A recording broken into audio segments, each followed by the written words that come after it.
Does this station go into Seattle? Nope. No.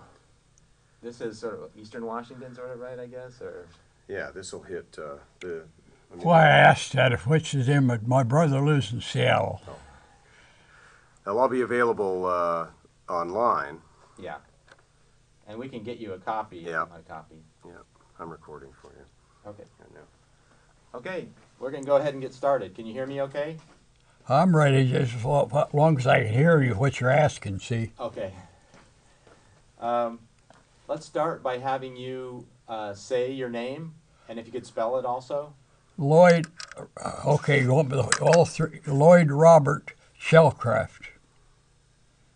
Okay, great. And my name is Robert Bauman, and today's date is August 20th, right, of 2013. My hearing is a little holding me back. I can hear you, but you're a real quiet boy. Okay.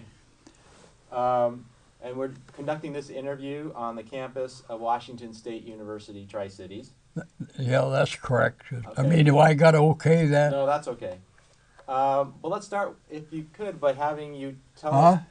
Could you tell us about your family and how your family came Got to Richland? here, my family came to Richland, Washington in 1910 from Idaho. My granddad homesteaded in Idaho, and they come into Richland in 1910. And I can go into quite a little history there. My family, my uncle, my mother's brother was the first boy to die in World War I in the war. First one to die in Richland from World War, not World War, it was in World War I. And I got a great-grandmother buried down this cemetery, buried there in 1917. Well, I got a lot of relatives buried between here and Kennewick. What brought them to Richland? What brought your family to Richland? Well, what brought them to Richland? My granddad was up in Nespers, Idaho, farming. They still got the land. My mother couldn't breathe in that. They come down for a dry climate for my mother. And they come down here from a covered wagon from Idaho in 1910. And what do you want to continue on? Yeah. I mean, then my mother graduated from Richland High School in 1918. She played basketball there. And then there was Uncle Frank. And then, let's see. And what was your mother's name and your grandparents' name? What was your mother's name and your grandparents' names? her maiden name? Yeah. Jameson. Her grandmother's buried down here in the old, across from Hapo. Her grandma Davidson. And, well, I got a lot of relatives buried in between here and Kennewick. And Did her family have a farm here then?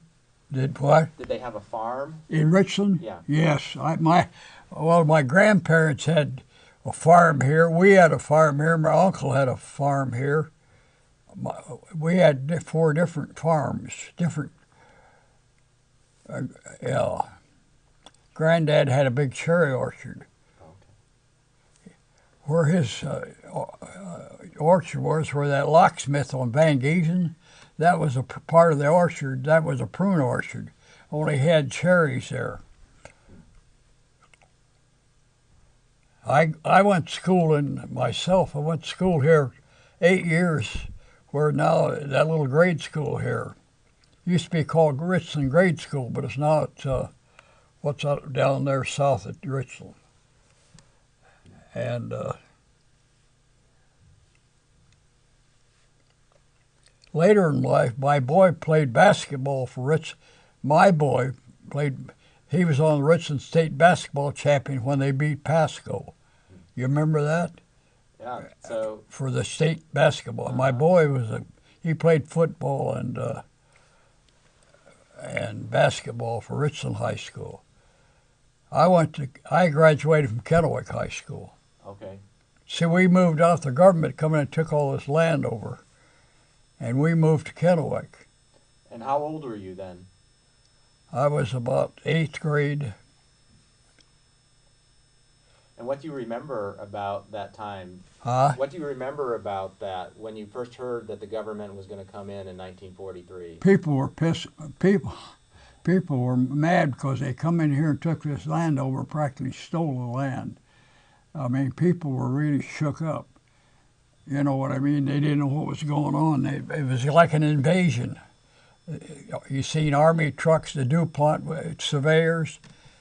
I saw the plane that I think this guy they flew over, this big scientist, to pick this area out. I don't know what would guarantee it, but they were looking for a place, vacant land, and that Columbia River is the key. I remember that plane flew over. There was a Navy base in Pasco, but this plane was a big transport plane.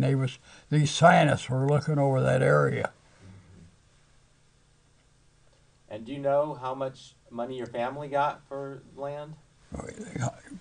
For the place? Yeah, how much money your family got? They had a farm there at Cherries. My family, we had 3 or 4 families. My granddad had that big orchard. They gave him $13,000 for a whole complete cherry orchard. They literally stole the land, puts us here or there. We got $7,000 for our little place. It's on we lived on the corner of Sanford and Van Giesen. And how big was your place? How many acres? It was 10 acres. My granddad had, I think, I forgot now exactly, 25 or 30 acres. And what was his name? Thomas Chalcraft. That was my dad's father. And your dad's Then name? my granddad lived here. When they come down from Nez Perce, he opened a blacksmith shop here in 1910. Oh, okay. And that was Jameson, Herschel Jameson. Oh, okay.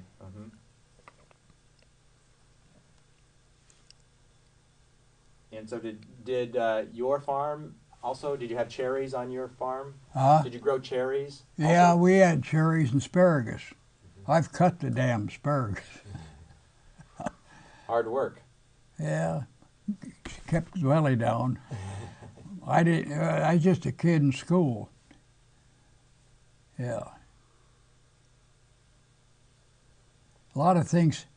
My dad went to a federal land bank meeting in Prosser that night, and he come back from there and he says the government's going to take this property over, and nobody believed him.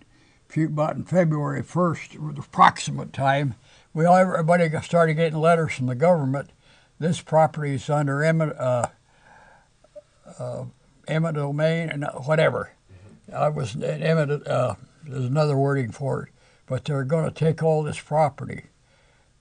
By the way, in that school down here, that little grade school, they closed that. I got out of school a month early because the government took it over to move up, make office space for it. And there was a schoolhouse where Carnation used to be, 2-story. I went 3 years and they built that. This is before Hanford. There was a 2-story school there. There was a duplicate out here at White Bluffs, Hanford. Everything in the toilets were outside. Yeah. So, when did you move off the land then? What time in 1943? When we moved off right away, we moved to Kennewick. My folks did. Let's see,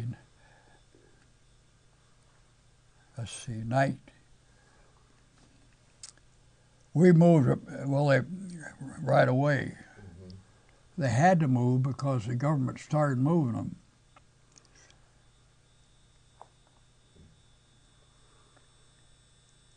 You know, I remember, you don't understand, that's been 65 years ago. I'm getting a little bit, those numbers don't quite. Well, it was in 43 or 45. Well, hell no, it was the bomb. The bomb was out here. Beer is the one that built the Hiroshima bomb. So that they dropped that bomb in 45, didn't they? Yeah. So we moved out before that period. Yeah, we had to. about in 40, about in 43. I can't the dates. We moved out probably. We'd haul a little over to Kennewick. My folks bought a property on Kennewick Avenue. Are you acquainted in Kennewick? Yeah. See, I own that Jiffy Car Wash. That was some of our land when we moved from Richland to Kennewick. Oh, okay. Maybe you've had a car wash. It isn't like I own the land or the building. I don't own the car wash. Hubbard's have that. Did you go to school in Kennewick? No, I didn't. Which is immaterial. See, I went to school in Richland for 8 years. Then I went to school in Kennewick for 4 years. What do you remember about going to school in Richland? Do you remember any of the teachers or how big? I had good teachers. I actually learned more from Mrs. Randolph in reading than I did. And most of these kids, some of these kids go to school and they can't even read now. She was a little crippled lady named Randolph, and she taught us first grade. Well, they had pretty good schools here. Actually, they did. And they told us you had to be a citizen of the United States before you could vote. And did you walk to school, or was it a school bus? We had a bus. We had a bus. See, I lived about 2 miles from Kent down to Richland. We lived on Van Giesen down to Richland. We had a school bus. Yeah. They had 3 or 4 school buses. And do you remember any of your neighbors or? Oh yeah, Carlsons and Ericksons and Roods. There was a lot of Ericksons. I think there was more Swedish people lived in Richland than any other relative. There's some of their homes. My granddad helped build some homes here in 1918.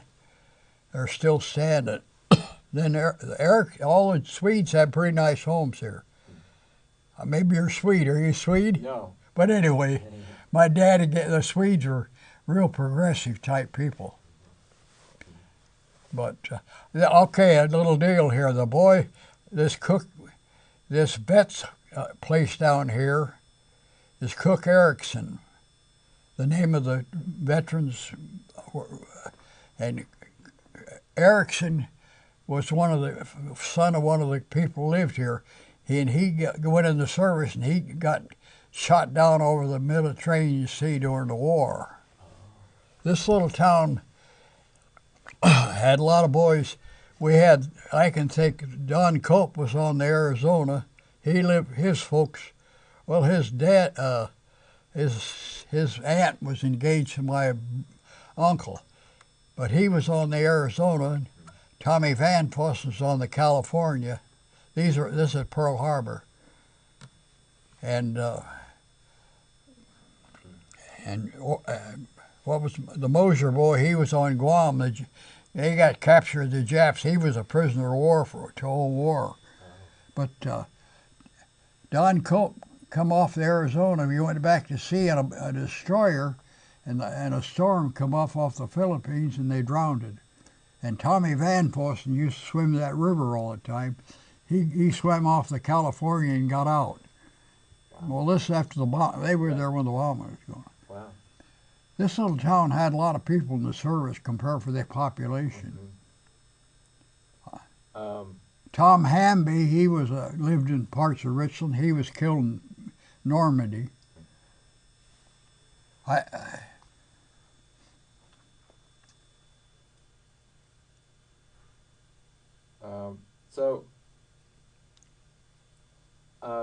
How many brothers and sisters did you have?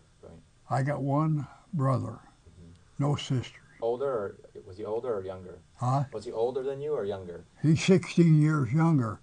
My mother thought he was damn near. They thought that she had a tumor. I mean, we didn't. There was no kids, but you know what I mean. But when I was 16 years old, went to school. Hell, I was started in high school or when he was born. Well, he lives in Seattle now. And so, were you born in Richland then? I actually was born in Lady Lords in Pasco. I understand then there was no hospitals in Richland, and there was no hospitals in Kennewick. I was born in Kennewick, but there was a midwife. Only hospital here was in Pasco, Lady Lloyd's.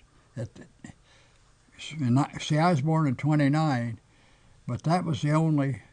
My brother was born at the Lady Lloyd's in Pasco. And my boy was born in Richland. I got a son, played basketball for Richland. And he was born in the Cadillac Hospital down here.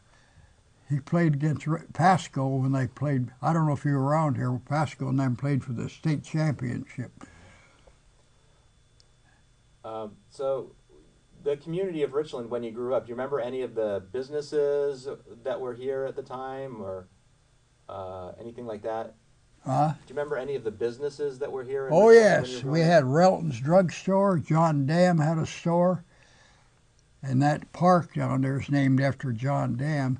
Yedick had a store here. Hugh Van Dyne had the tavern, and I can go and Rex Bell had a service station. I can remember it. I can go down the street, and Phil Sharman he was a barber, and he's buried right beside my dad down this old cemetery. And as you go down to the park, there's a brick building sitting there. It's 2-story. And the bank got in trouble. The banker went to jail in Walla Walla because in 1930 the bank went busted. And at that time was state controlled. See, federal took it after Roosevelt come in, but the banker went to jail. Yeah, he went to Walla Walla. What was his name? Huh? Do you remember his name? Yep. Nelson. You know what I mean. I don't know if his brother's still around or not. But anyway, this was back in 1930. I don't know if it was big, whatever. I don't, the bank was closed when Your father was at some point then on the board of directors of the... Your father was on the board of directors of the... he was on the Federal Land Bank or something like that? If he worked, he's kind of an officer with a land bank. We had a chicken hatchery. We each hatched baby chickens, too, besides our farm.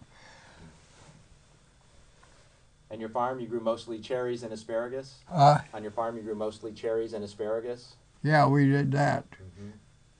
Yeah, I picked some cherries and cut asparagus. These kids nowadays think that was torture. Do you remember any special community events or do you remember any special community events or gatherings, picnics, any of those sorts of things? Any special what? Special events, community events, any celebrations community had or anything like that growing up? Not really. Not here. Most of the celebrations were in Kennewick, in this little town, small little town. Oh yeah, there's a boy named Schiffner. He was in the death march out of Corregidor. I think it was Schiffner. There was quite a few soldiers. I still don't remember them all, but that were...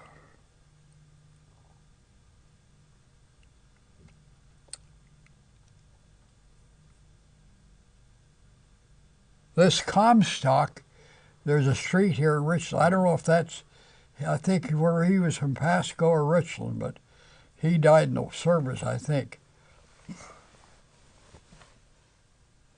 See, this park is named after John Dam. Right. We're across the Federal Building. And John Dam had a grocery store here.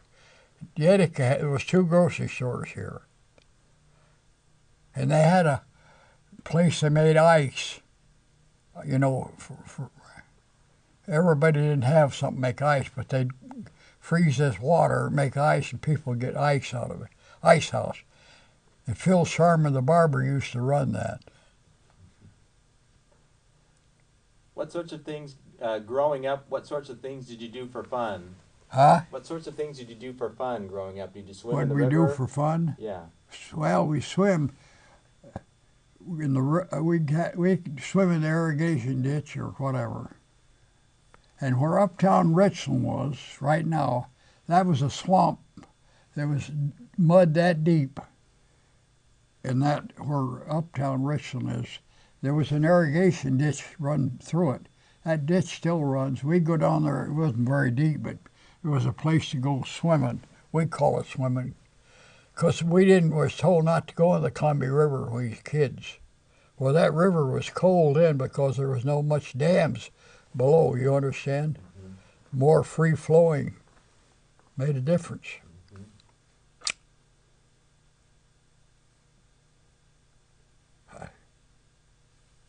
Yeah. Did you do much fishing or hunting or anything? Yeah, that hunting pheasants here was good pheasant hunting. There was no deer here, but there used to be some. We hunted pheasants and ducks. Oh yeah, that was a lot of that. Because this all was asparagus field and open. People from Richland get shook up when the people from Kennewick come over and shoot their pheasants. You know that's the one, but it was good hunting here, and everybody knew everybody could go hunting.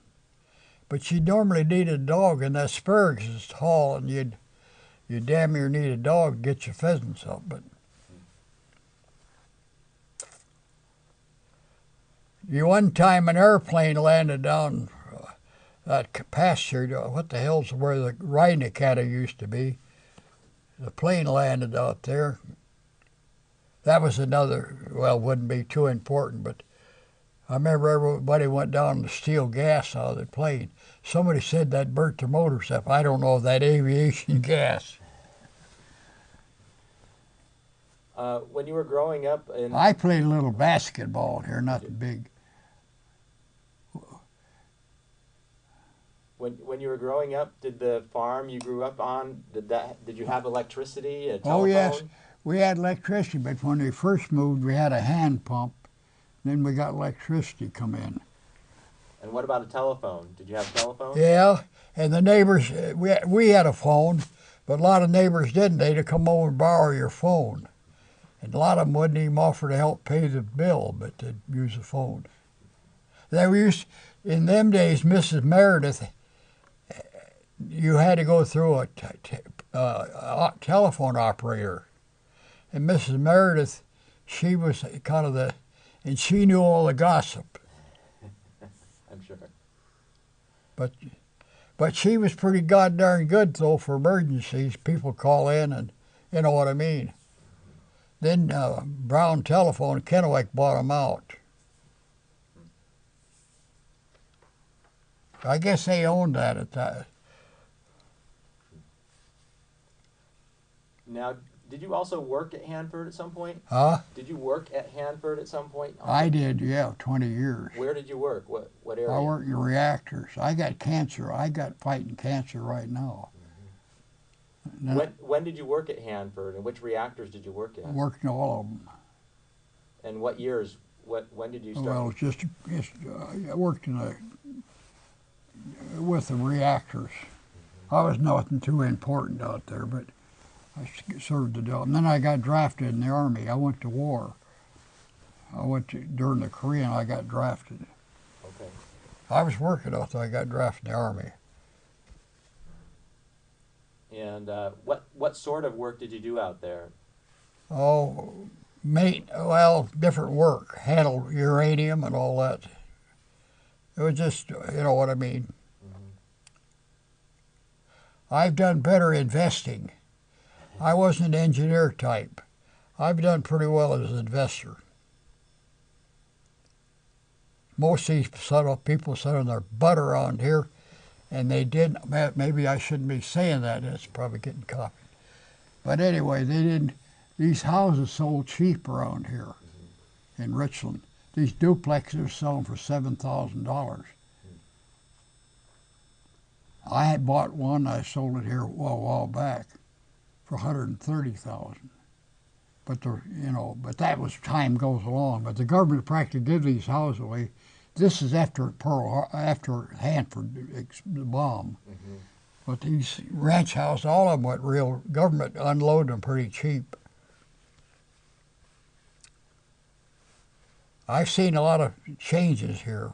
I'm sure. What are some of the changes you've seen? Huh? What are some of the changes that you've seen? All these houses, all over. Well, yeah, what else? More people. You understand, Richland was a very small town, and you had to count the farms. The town of Richland itself was well, I bet there was over 100 people here, and maybe a little bit more, but I live in Richland. See, you had the farms around it. All the Swedes had homes. They were good farmers.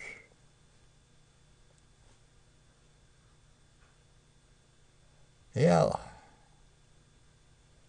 So you worked at Hanford in what, the 40s and 50s, or Huh? what? You worked at Hanford in the 1940s, 1950s? I went to work there in 1950 in the fire department. I worked in the fire department for a while out there. Mm-hmm. Then I worked in the reactors. I'll tell you a little story. For the government, the day the government come in and bought this property, I was going to Richland grade school. We went out to White Bluffs, played basketball. And about a few days later, the word came down that the government's taking it over. You'll understand in Hanford, Richland, one thing probably they know, but I know, there were usually cemeteries in White Bluffs and Hanford. The government dug all those up. Yeah. Do you understand why? You think about it. How could they let people go to there if they're top secret stuff? How could they let people go out there and wander around the cemetery? There'd be all kinds of people wandering around with it. The government removed all them bodies. Some of the families got the bodies, but most of the bodies were moved to Prosser. And then they were going to dig up this cemetery in Richland, but they decided they didn't need to. I had people buried in there. My dad's buried down there in this cemetery. My mother and dad were divorced. My mother's buried on that bypass. But anyway.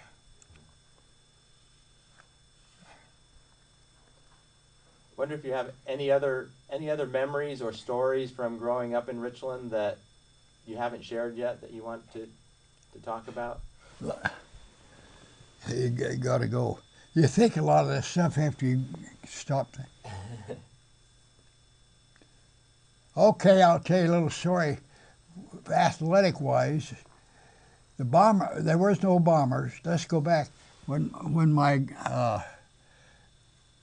I played basketball in the high school before Hanford, they called them the Bronx, the Richland Bronx. And the colors were black and red. Now they're green and gold, okay? I'm just telling you what happened. They were called the Richland Bronx. And then what happened, when Richland moved in, they called them the Beavers. Well, they couldn't call them bombers, you understand? No. Well, it couldn't have been done. But they call them, that's after Hanford moved in. They changed the colors, and they call them the bombers, but their colors are green and gold. But when I was in high school, I didn't go to I went up to 8th grade there, but they were the black and red. But then the Richland come in, they changed them to green and gold. And they call them the Beavers. Then later on they become the Bombers.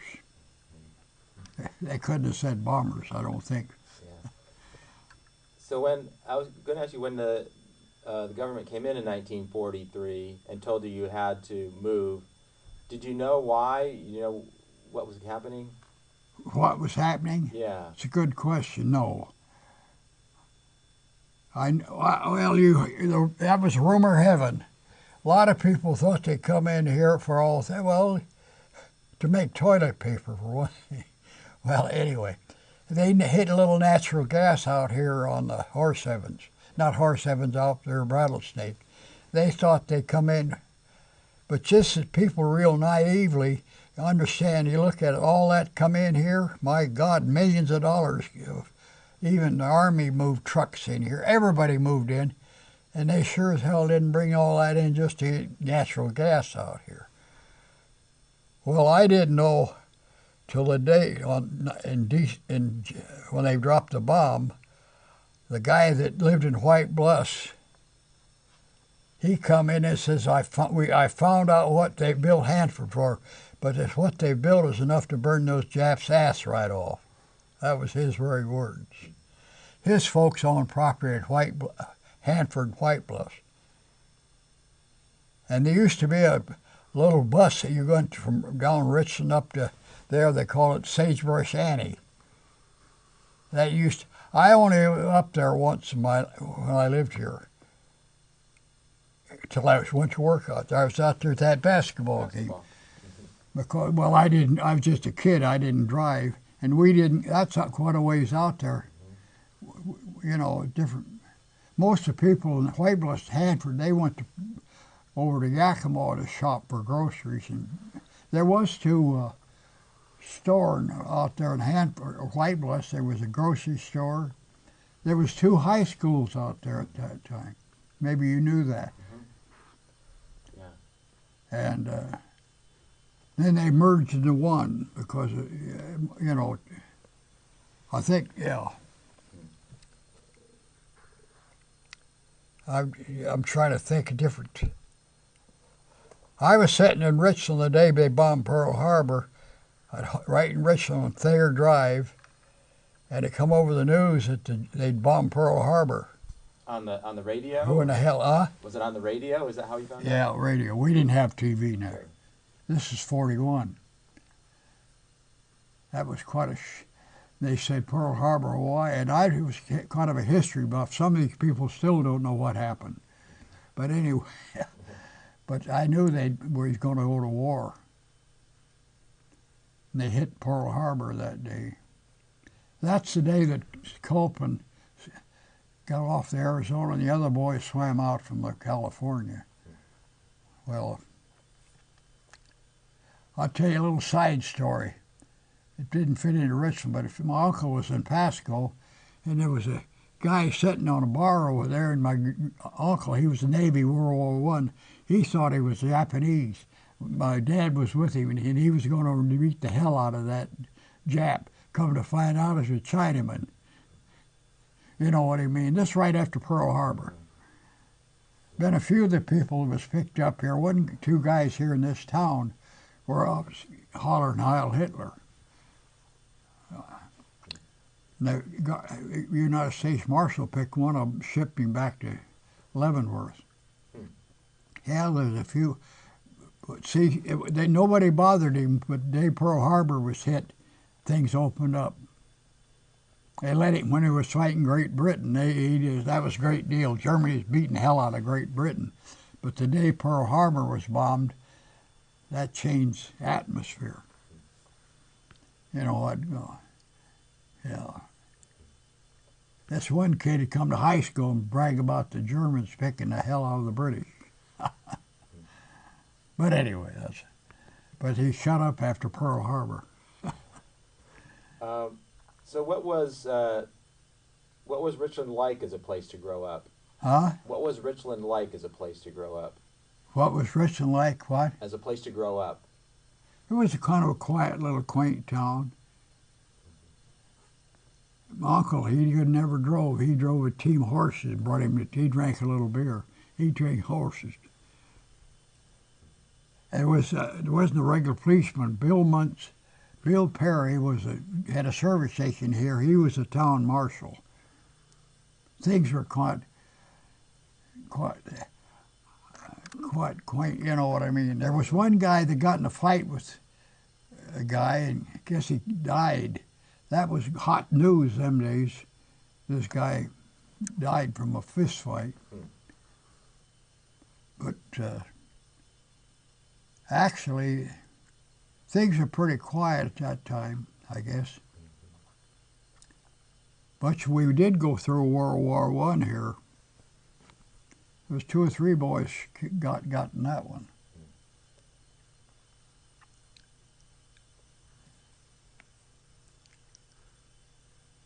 You mentioned earlier some of the businesses in Richland. What about churches? Were there? What? Do you remember any churches at the time? Churches? Yeah. Okay, there was a Methodist church and a Holy Roller. I remember they had a Holy Roller church right next in downtown Richland, and they'd get up and roll on the floor. One guy was looking through the window. They had curtains over, and somebody pushed the barrel, and he rolled right in with the Holy Rollers. Yeah, there was a Methodist church right across from where the school was. And I remember when they'd have funerals there, you know. I remember I remember one woman died, Mrs. Kaler. We'd remember that. Different names. Well, my grandparents are buried out of that cemetery. There was no Catholic church. The Catholic church was in Kennewick. They had a Holy Roller church. I guess what's that one? I'm not a great churchgoer. I went to Methodist church a little bit. They had most of the churches are over in Kennewick, actually.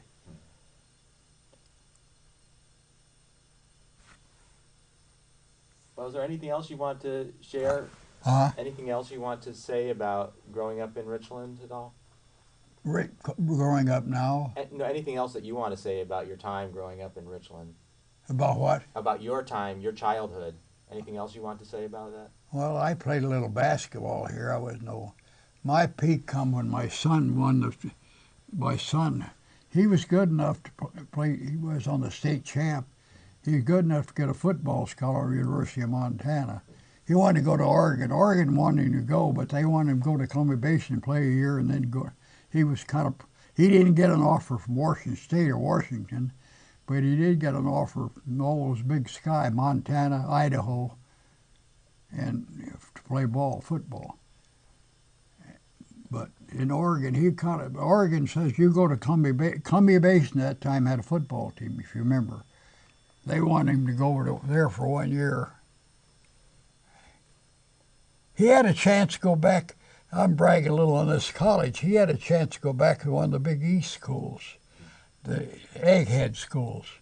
Like, you know what I'm talking about, the big one. He was pretty good in grades, but he ended up going to the University of Montana. He could have went to the University of Idaho, but then he got hurt. Well, I want to thank you for coming in today and sharing your memories of growing up. I've a lot of things I've thought about. Few names you hate to bring in, you know what I mean? Now, I have to ask you guys something. Is this going to be on the air now? It could be. I mean. Right. Parts of it will be. Huh? Parts of it will Parts be. of it. What do you say? Parts of it probably will be. March what? Parts of it. Parts, not all of it. Right. Yeah. Right. Well, that's fine. You always Thank you got again. somebody there. I've been I'm not too bragging, but I've been a little successful. And I found out people, if you get a little successful, they'll run you down a little bit.